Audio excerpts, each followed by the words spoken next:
Breckenridge had never heard the girl at Humboldt's place speak, so he couldn't recognize her voice. Despite that, every instinct in his body told him she was his late-night visitor. He didn't trust that this wasn't some sort of trick or trap, but there was only one way to find out.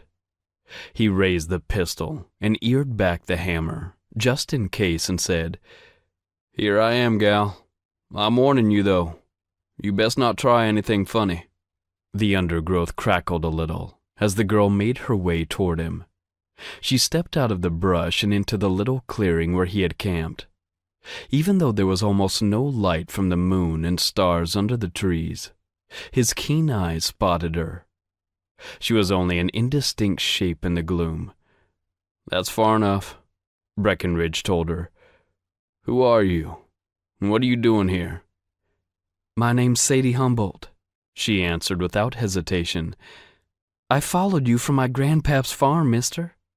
I saw which direction you went and hoped I could find you." "Why?" "Because wherever you're headed, I want you to take me with you.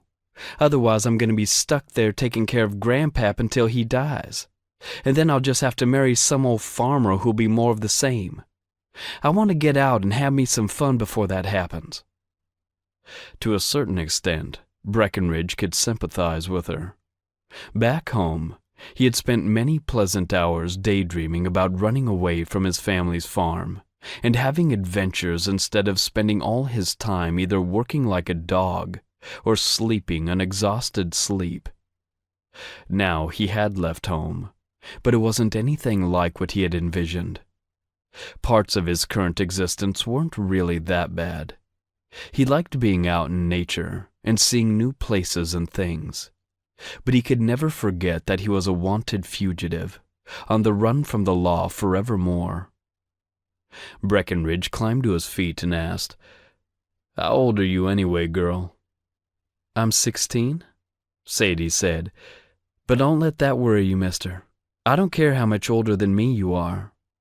She had mistaken him for being older than he really was, which was a pretty common occurrence.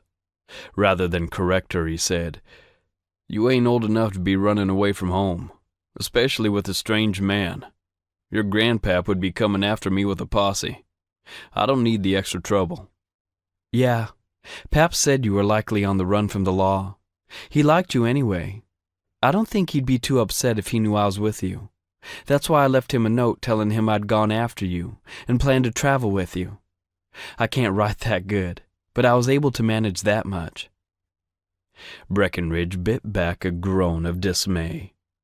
All his good intentions of staying out of trouble, and Sadie had gone and landed him right in the middle of it anyway.